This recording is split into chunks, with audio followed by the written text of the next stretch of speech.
Pixel Channel. C'est Pixel Channel, le bonus. Et oui, vous ne l'attendiez pas. Et pourtant, il est là. Il est avec nous. C'est Olivier Antoine de quel de quel groupe démo? Overlanders. Overlanders. Sur la scène Amstrad CPC. Sur la scène Amstrad CPC. Eh ben, merci d'être venu malgré tout. De rien, merci. Bien de m'avoir que invité. voilà, ce soit un petit bonus, bah de rien. Je t'en prie. On a en plus un bel Amstrad branché. Un mélange de ton Amstrad et d'un vieil écran qu'on avait chez nous. Voilà. Et donc toi, on en a parlé tout à l'heure dans l'émission, tu fais des démos. Tu peux nous rappeler en 2 mots ce qu'est une démo pour ceux qui n'auraient pas vu le début de l'émission? Eh ben, c'est un programme qui sert strictement à rien. Sinon, Voilà, bah ça en c'est gros, très clair déjà. Sinon, à flatter l'ego de ceux qui la font. Ok. Non, plus sérieusement, pour c'est des combats techniques, quoi, comme tu ferais ça dans n'importe quel autre domaine Ouais. où tu essayes en gros d'être plus fort que le petit copain d'à côté. Ok.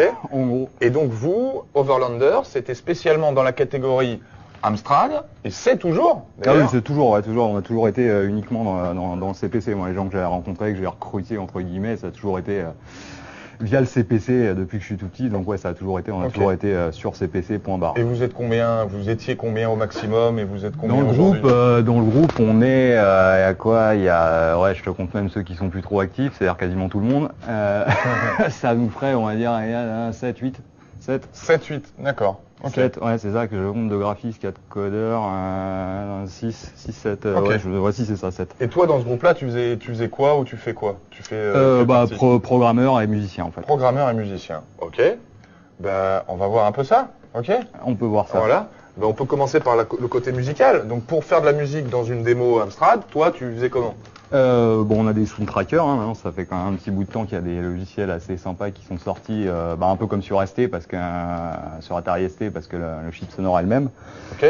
Donc là j'ai un sound tracker, par contre celui que j'ai il est vieux entre guillemets, c'est un Allemand qui avait fait ça dans les années 90. Je précise à tous nos autres invités intervenants qui peuvent intervenir à tout moment. Il y a Douglas qui a un micro, il n'hésite pas.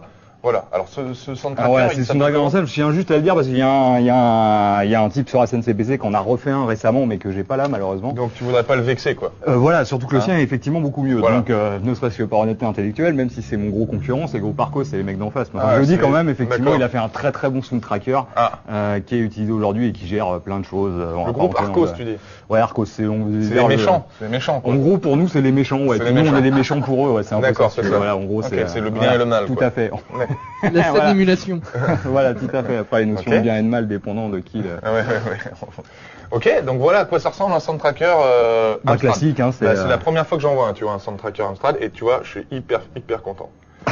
Non mais j'ai c'est cool, tu vois, ça ressemble à n'importe quel sound tracker. Ouais. Comme les boss qu'on appelait, où il y en a eu sur ST très tôt, et puis il y en a eu notamment sur Amiga. Et alors c'est pas mal parce qu'on a plusieurs modes d'affichage mélangés. Ça c'est pas mal. Non, c'est juste que là en fait il a dessiné des caractères en plus petit pour gagner de la place. Mais en gros, effectivement, ça c'est. Ce qui est pas mal, c'est que c'est une sorte de notice. C'est-à-dire que là, ça va être ces touches là pour. Là, en fait, c'est une sorte de mode d'emploi. Ah ouais, d'accord. Pour rappeler un peu les touches. C'est pas le manuel, c'est un peu les touches en fait, il y a pas mal de touches de fonction. Donc un sound tracker en 2 mots, c'est quoi? Sound tracker, c'est un truc qui permet de séquencer en fait. C'est ce qu'on appelle un séquenceur en matière de musique. C'est-à-dire qu'en fait, tu as des sons, tu les positionnes à des moments donnés sur une partition, et puis voilà, le truc il va défiler à une vitesse donnée, et puis au moment où il rencontre l'événement que tu as mis, l'événement après il est constitué de plein d'autres trucs. Soit un son pur, soit tu vas faire un arpège qui va être composé de plusieurs fréquences, soit tu vas régler le volume, ceci, cela. Et donc, c'est des événements. Les événements, ils sont placés sur les lignes. Tu as une colonne par canal, 3 canaux sur le fameux AY, qui est le composant sonore. Ouais. Et à partir de là, après les effets spéciaux possibles, ça dépend aussi beaucoup de l'inventivité du mec qui a programmé le tracker en question. Ah, ce n'est pas toi qui m'appelle, donc je vais éteindre. Qu'est-ce que je voulais dire? On peut écouter un peu? On peut, on a quelque chose à écouter. Alors, faut faire péter la disquette. Ouais, n'importe laquelle. Douglas, t'as fait de l'Amstrad aussi un peu, toi? Oh non, pas du tout. Pas du tout. Non. Si, l'Amstrad, j'en ai fait, mais surtout pour le jeu. Ok. Au niveau démo, c'était surtout sur Atari ST, en fait. Ok, d'accord. Il possède le même chip sonore. Ouais. Comme Olivier l'a dit. Réputé pas terrible. Ouais, C'est voilà. comme ça qu'on dit. C'est-à-dire les gens de Commodore, ils disent que c'est moins bien. C'est des frimeurs, les mecs. C'est des fumeurs, c'est ça. Non, c'est pas ça, c'est qu'effectivement, eux, ils avaient un chip qui était assez, qui était plus évolué que le nôtre. Voilà. Mais cela dit, le Y d'un autre côté, c'est beaucoup plus, ça a été beaucoup plus mis, c'est présent sur beaucoup plus de machines que tu ne trouveras le SID, qui est donc le nom du composant sur C64. Et lui, j'ai trouvé un truc. Alors là, tu lui... 2 heures. En fait, Voilà, la Y, c'est un chip fait par General Instrument à la base. Voilà. Et ça, Heureusement qu'on a Douglas, Voilà. notre technicien. On pourrait presque l'appeler Douglas Capello pour la vieille référence. D'accord. J'avoue. En fait, c'est certainement un des premiers chips, enfin, si ce n'est le premier, donc qui a été fait exclusivement pour générer des sons. Ok. Donc il a 3 voix de base et un bruit blanc. Et on le trouve sur vraiment beaucoup de machines. Hein. On le trouve sur la Vectrex, sur plein de vieilles machines. Bah, Spectrum, dont tu me parlais tout à l'heure. Ouais, sur plein de machines. Et je pense que c'est sur Amstrad et sur ST où il a été le mieux exploité. Je suis resté en premier, parce qu'il faut dire que les progrès qu'on a fait dans le son sur CPC, ça date, tout ce que tu peux voir, que je vais te montrer en logiciel puis même en qualité de ce qu'on peut cracher maintenant avec les logiciels qu'on s'est fait, tout ça, ça date de l'après CPC au sens commercial du terme. C'est-à-dire quand ces logiciels-là sont sortis, c'est une époque où le CPC était déjà commercialement mort.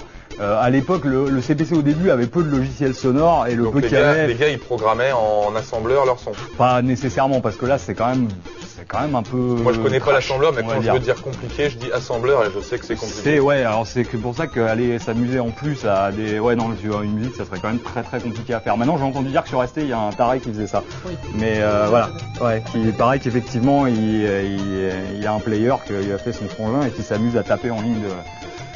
Il tape, c'est pas du code, mais disons qu'il rentre ses volumes, ses machins, il les rentre en ligne de chiffres en fait. Le mec travaille sur un tableau de chiffres. Et voilà, c'est grave. Bah ouais, c'est un peu grave. Ouais. D'un autre côté, c'est sûr que le mec, à mon avis, le temps qu'il en fasse une musique, j'en ferai 20 aussi.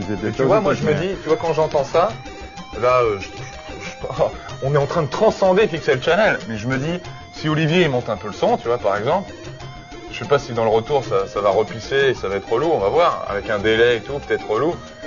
Mais je me dis, putain, là on est là, on se fait une soirée, il y a du son, il y a des démos, il y a, tu vois, il y a un moment d'interview, il y a un moment de présentation, il y a des mecs qui sont en train de boire un coup, il y a, voilà quoi, tu vois. Très important de boire un coup. Très important de boire un coup. Bah voilà. Mais ouais, non, bah bon, voilà, ouais, non, effectivement, aujourd'hui. La démo partie, c'était